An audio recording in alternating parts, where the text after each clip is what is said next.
Hi guys and welcome back to Pass the Move, and for today we have an intro to our new series with Napoli. Now that was the intro, my very first intro, so take it easy with me in terms of any feedback or criticism. I've never really made an intro before, or edited for that matter, but either way, we are going to have a series with Napoli, so it's going to be incredible. If anyone's wondering what happened with the Valencia one, I think it was kind of straightforward with that fixture list that I gave you guys towards the end of the last episode, which was Sevilla, Barcelona, I think Atletico Madrid, just a bunch of tough teams. And the board set me a points target, and obviously facing those teams, there's no way I was going to reach it, and you had to let me go. So that's the end of that series. They've been incredibly patient. It's been really weird how patient they were. But credit to them for that, of course, and thankfully that's the end of that series, because it was really starting to kind of get boring. It was like nothing was ever going to get solved. The money was poor. I'm hoping with Napoli things are in a better standard. But anyways, the reason why we chose Napoli, everyone knows them, of course, a huge Italian team. And they do obviously have some rivals. We'll quickly go through their history and just introduce you to the team, the transfers, the players, the tactics as well, and then we'll play the first game in the next episode. This is just an intro. So apparently finances are rich, which is a bit unusual. We'll go through that in just a minute. But yeah, Napoli club legends are Diego Maradona only, apparently, but they do have a bunch of historical players. They're a very historical team, but the reason we chose them and the aim is to actually dominate the Serie A. Now, Serie A is a very interesting competition because you've got anyone from Juventus, Roma, AC Milan, Inter Milan, Napoli, all challenging for the same title. So unlike possibly maybe Spain and Germany, for example, even France, those are kind of 2-3 horse races maximum in terms of for the titles over there. Spain's got Barca, Madrid. Maybe you could include Atletico Madrid there, but they only won the title once. Germany as well, Borussia Dortmund and Bayern Munich. And you've also got, of course, in France, PSG, and I guess maybe now you can include AS Monaco. That'll depend on how they perform this season. But Serie A, just like the Premier League, too many teams going for the same title. Now, obviously, Juventus are kind of head and shoulders above everyone else, but it's definitely not a one-horse race. Napoli and Roma came pretty close, I think, if you could say, to Juventus challenging. You'd expect AC Milan and Inter Milan both to bounce back, if not this season, probably next season, especially because of the new investments they have in both their teams. But yeah, just to quickly go through finances, we've got 20 million in the bank. The projection is that we're going to keep going up. We don't have too much debt at all. I know 22 is not a lot of money in comparison to some teams. I've managed teams that have 200 million in debt. I think Valencia had way more debt, but the good thing is also that we're only paying it over a 10-year period, so it's only just 184k per month, which is definitely doable. And for that reason, the balance is going to keep going upwards. The transfer budget as well, so it's good to see, and hopefully we can deal with their finances quite well. They gave us about, I think, 13 million in total, just about. I guess you could argue 15 now, but I've changed the wage budget all the way down, and I'll explain to you why. I felt that I didn't need the money, so I've put it into the wage budget instead, and as you can see, the board are pleased with that. But yeah, Napoli, of course, from the city of Naples, I think. Diego Maradona is one of their club legends. They're a team who've really been involved in the Serie A, but not enough. They haven't really gotten there. So if we have a look at their history, they came in second, and even if you just have a look here, they haven't really won anything in any recent time. And in fact, they were in the Serie B just 10 years ago in real life, I suppose. Serie C as well. So they're a highly supported team. They're notorious for their stadium, which is why the series is called Noisy Napoli, because their stadium has incredible atmosphere. And despite all of that, despite all the positives, especially in recent seasons, they've only won the Serie A twice, in 1987 and 1990. So we need to improve on that. We want to try and dominate the league. And all I say by dominate is, I mean, we need to try and win the Serie A 3 times in a row. Of course, winning it once is good enough, but we want to try and challenge. Win it 3 times in a row is when I think you can actually call it dominating the league. So that's kind of the aim. The aim, obviously, in Champions League as well is to do much better. The board themselves have set an aim for just qualifying for European Champions Cup.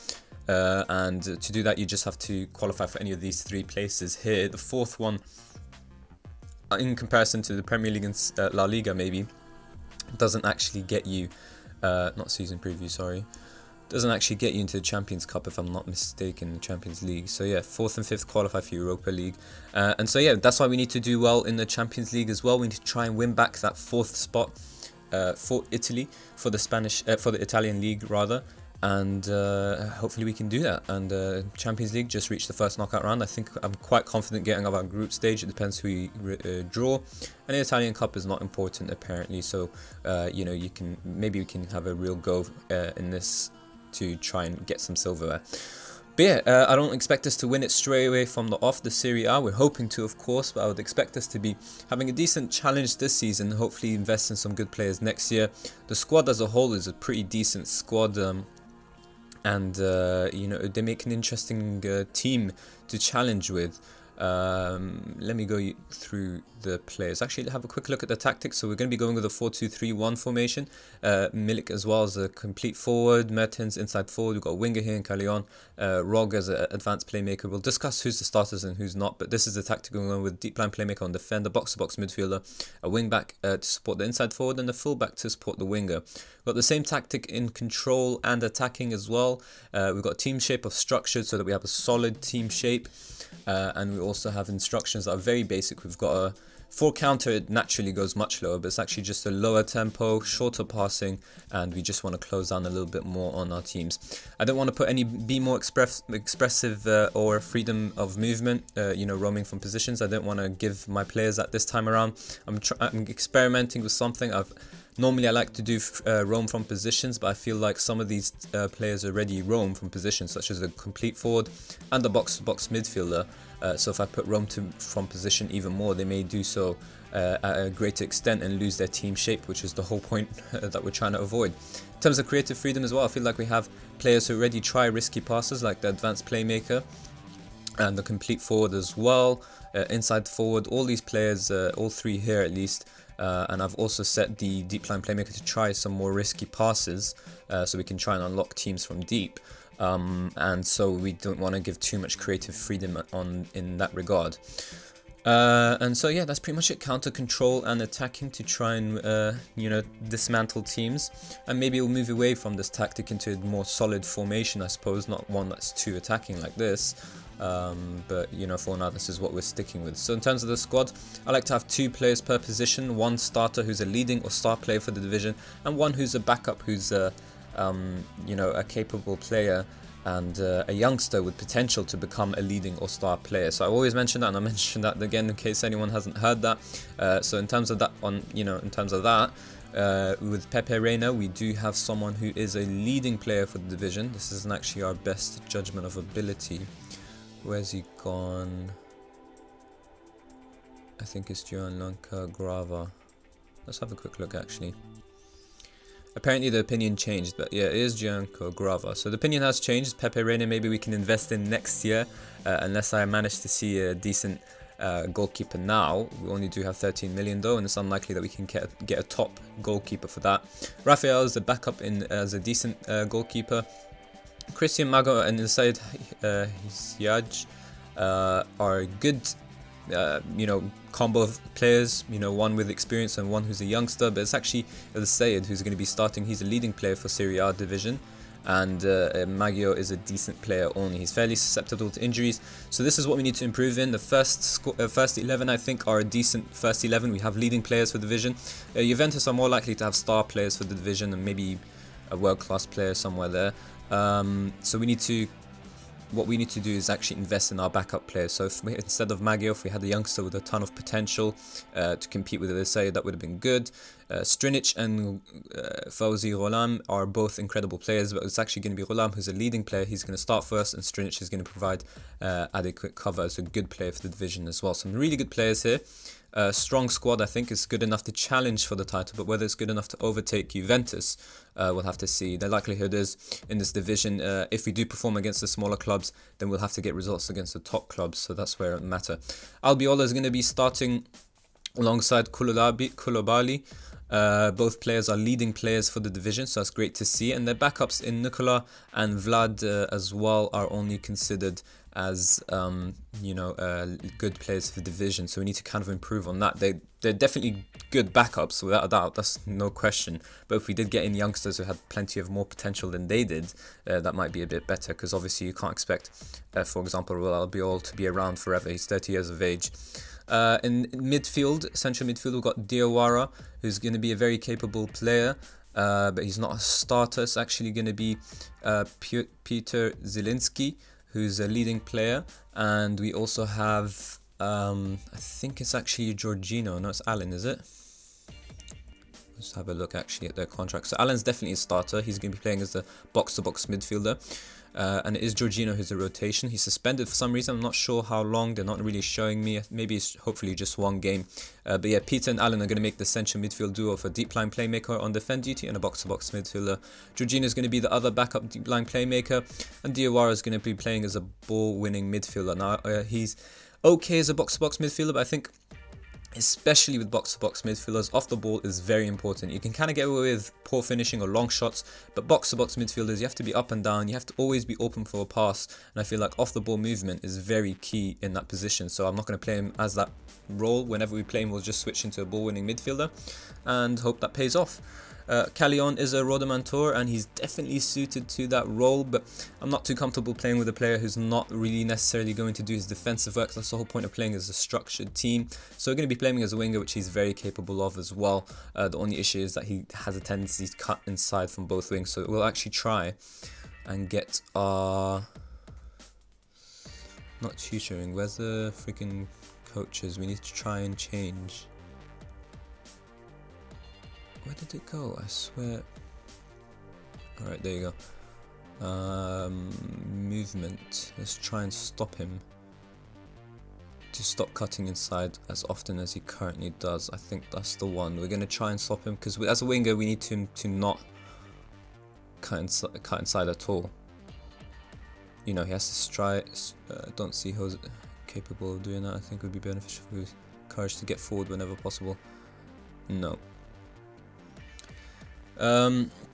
See, now with your coaches, they'll always tell you I don't think you can do it, and sometimes they do fail, but if you stick with it enough, you can actually get away with it. So don't have to always listen to your coaches. The suggestions are good, of course. I think telling him to get forward whenever possible would have been a decent shout, but you know, I'd rather my players decide when not to get forward more often. Maybe we'll see with the tactic as is, if we can train him.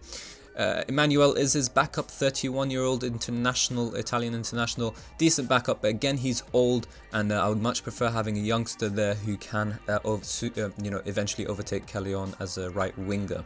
He's naturally an inside forward, but he is very capable as a winger, and thankfully he doesn't try to cut inside from the flanks, so you know, he's very capable. He's got some decent acceleration pace that's likely to go down though, especially as a winger, so we will have to replace him eventually, maybe next season, but he has really good dribbling, crossing, some good.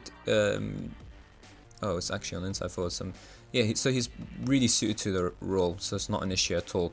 Mertens and Insigne, Lorenzo Insigne are very good players. This is actually the strongest position possibly. Both players are leading players for the division, but apparently Mertens is the better player according to my coaches, so I'm going to trust him a bit. They're both very capable as inside forwards, and maybe we can actually teach Mertens to cut inside from the left wing, and see how that goes. But yeah, Belgian international, and eventually you would expect Lorenzo to take over from him as well. And this is kind of why I don't want two players of the same ability fighting for the same spot, because it just doesn't make too much sense. You would expect either Lorenzo or Mertens to try to complain about their game time basically. So Marco Rog is the attacking midfield is the position that I like to use an example for. So Hamsik is actually our star player for the division, and as attacking midfielder he's going to play as an advanced playmaker, very capable of course, and his backup is Marco Rog, who's suited for the division, he's ready for it, and he can eventually take over Hamsik when need be. So this is a kind of perfect example of how I like to have two players per position. Marco Rog is definitely not going to complain about his game time. He's only a hot prospect. He's an international for Croatia, and so he's definitely going to be a star player. But yeah, for now, he knows he's a hot prospect. He won't be expecting too much game time, and that way we can fulfill Hamsik's key player status. In the front, we've got Pavoletti and Milik, and Milik is obviously the leading player. He's going to be the one starting for us. He is the youngster though, and Pavoletti will provide some decent experience as a striker as well. He's 27 years of age, but he understands he's a rotational player, best as a target man, but is very capable of playing as a complete forward. The only issue is his long shots, of course. Complete forwards tend to take a lot of long shots if they don't have any support with them. So that's kind of all the players that we've got. So this is a squad that I inherited, I guess you could say. So I didn't invest in anyone. I didn't feel the need to. We had some decent money, but I didn't want to spend it all. And of course, the finances aren't incredibly well either. We have a 13 million transfer budget, but the available balance, or the overall balance of this, the finances basically, what we have in the bank is 20 million. So if I did spend that 13 million, we'd be cutting it a bit too close for my liking. And that's it in terms of under 20s and under 18s. Let me just quickly show you all positions. We'll have to show you the youngsters to look out for. You could argue pretty much just Luperto Grassi and Leandrino. And it's great to see because we've got a centre back here. He'll slot in easily with the side if he does come back from his loan. Well, these are players that haven't actually sent out on loan. So it'll be interesting to see how they do. The box-to-box midfielder will easily slot in. He's got great attributes already. His finishing needs some work, and he already comes deep to get the ball and dictates tempo. I think I'd get rid of the comes deep to get the ball because he's a box-to-box midfielder, not a deep line playmaker. Dictates tempo though. Maybe we can keep it, but we'll have to see how he plays alongside the deep line playmaker, who should actually be dictating tempo. But anyways, that's one for the future. Leandrino as well, the Brazilian advanced playmaker. He needs a bit of work, and I would argue that he's actually more of a striker than he is an advanced playmaker. He doesn't have too much vision. His passing is decent, but if you did, for example, play him as a striker on the poacher or possibly even an advanced forward role, I think he'd be a little bit better. His off the ball and anticipation could maybe improve. But as an advanced playmaker, if you don't have vision, it kind of doesn't make sense to be playing him there. You could possibly try shadow striker as well. He could grow into that role. He's just 17 years of age, but we'll see. We'll see how we can train him, because obviously complete forward and support is not his forte, I guess you could say. But anyways, that's the youngsters, and that's kind of it. We've showed you the squad, we showed you the competitions, we showed you the under 20s, under 18s, we showed you tactics. Staff have improved a lot. The reason why we're 2 million in loss for this month is actually because I signed a bunch of staff, and I think we can possibly show you that there. It's not staff wages, it's actually staff that I've brought in. So, the compensation I've had to pay for staff, there's a bunch of staff missing. I think I signed about 14 scouts because there's only 2, and I'm allowed 16. So I've just pretty much filled all these current and advised, or the advised staff, and that's pretty much why we've lost some money in the beginning, but I expect us to bounce back. There's not a lot of money in terms of the competition itself. I think you guys probably might have noticed it, but first place only gets 3 million. I think even in the English Championship teams don't get this little for finishing last place. But yeah, we kind of have to deal with the reality of that. I think the majority of the money in the Italian league is actually TV money, not too much of that, so we have to kind of rely on Champions League. And the main thing, of course, the fans. They have very passionate and loyal fans, and Napoli are one of those teams who have a great following, so hopefully we can improve on that. And that's kind of it. Training is always on balanced and match tactics, and then we switch around the match preparation according to who we're facing. So we've done that for attacking movement for Croton, and I think that's kind of straightforward. I guess with each team will change according to the scout suggestion. We sent our scouts on to do a bunch of assignments. So we're actually scouting players, of course, but in terms of the actual areas, we've covered all of Europe, North America, South America, and UK and Ireland, and as well as Scandinavia are considered Europe as well, but of course in the game they have it a little bit separately. We also covered the Champions League, the Europa League, the Italian under 18s and under 20s for some talent. They're not necessarily the best divisions, but we need that. You need to maybe steal some youngsters from the smaller clubs, and we're also, of course, scouting the Serie A, and that's kind of what we've got for scouts. I think that kind of covers everything. No ins, no real outs. The club, we've spoken about the club a bit as well. the legendary players that they've had, the influence they've had on the Serie A league, but we just want to take it to the next step. It was really between Napoli and Roma, and we just kind of went for Napoli instead. Roma's an interesting prospect, an interesting team to go for, but I feel like Napoli kind of just edges it because they don't, they're kind of, I think Roma and Napoli are both these two teams who get close but aren't quite there yet, and I just wanted to give it a go with Napoli instead. I think we've pretty much covered everything. I don't see there needing anything else. We've talked about finances as well. And that's kind of it. So I think that's our intro. Actually, we'll quickly go through the friendlies. So these are the teams we went on tour in China. We faced a bunch of teams here in Beijing, Guangzhou and Shanghai. Managed to win all three, and we also faced some tough teams in Barcelona and Arsenal. We also beat Anderlecht, but yeah, Barcelona beat us quite easily. As a complete destruction, to be honest. Poor performance from my players. Arsenal was a 4-3 result, so you can kind of see how that went. Just a bunch of back and forth, and unfortunately we couldn't eventually come out with a draw even. But again, just friendlies, doesn't mean anything. We could probably lose to Croton today if that happened. Friendlies really don't mean too much, but yeah. Hopefully we can build on a decent start and have a good game. So we're going to show you the very first game of the season in Croton, the Serie A. Champions League, I don't think you can expect to see any of those games until we actually meet expectations of reaching the first knockout round. It kind of makes sense to show you from then onwards. Italian Cup, probably not show you until we reach the quarterfinals or semis, if we do at all. And for the Serie A, you can, for the first season that we're in charge of, at least you can kind of expect the standard rival games to show you. So Juventus, Roma will be great games to show you. I think Atlanta are in our division, so we can probably show you that. These teams maybe not necessarily. And that's kind of it. So yeah, I think that's all for today's episode. So if you did enjoy it, and if you are looking forward to the beginning of this new series, then please do hit the like button and subscribe for more daily Football Manager 2017 content. And as always, guys, thank you all very, very much for watching.